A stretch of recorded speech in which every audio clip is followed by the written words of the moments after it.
उत्तर प्रदेश के एक छोटे से गांव सुरजनपुर में एक पुरानी हवेली थी।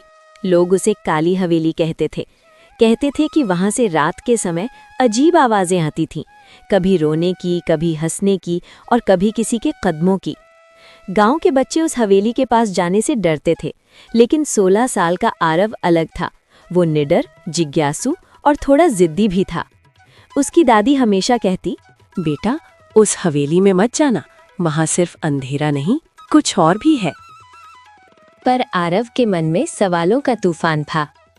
क्या सच में वहाँ भूत हैं या बस लोगों की कल्पना? एक दिन पूर्णिमा की रात थी। चांद आसमान में चमक रहा था, हवा तेज थी और पेड़ों की टहनियां अजीब आवाज कर रही थीं। आरव ने तय किया, आज वो सच्चाई जानकर रहेगा। आरव हाथ में लालटेन लेकर हवेली के दरवाजे तक पहुंचा। दरवाजा आधा खुला था। उसने हल्का सा धक्का दिया।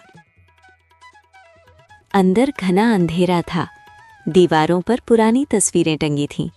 एक तस्वीर में एक अमीर परिवार दिख रहा था, माता पिता और उनकी एक छोटी बेटी। तभी अचानक ऊपर की मंजिल से किसी के चलने की आवाज आई। आरव का दिल तेज धड़कने लगा, लेकिन उसने हिम्मत नहीं हारी। वो सीढ़ियां चढ़ने लगा। ऊपर एक कमरा था जिसका दरवाज़ा बंद था। अंदर से हल्की रोशनी आ रही थी। उसने दरवाज़ा खोला। कमरे में एक पुरानी डायरी मेज़ पर रखी थी, जैसे कोई उसे पढ़ने का इंतज़ार कर रहा हो।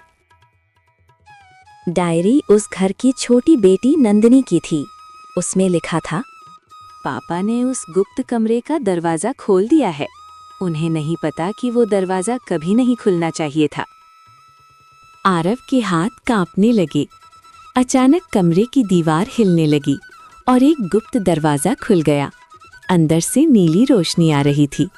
जैसे ही वो अंदर गया, उसने देखा कमरे के बीचों बीच एक पुराना शीशा रखा था। शीशे में उसका प्रतिबिंब नहीं था, बल्कि एक छोटी लड़की खड़ी थी। क्या तुम मेरी मदद करोगे?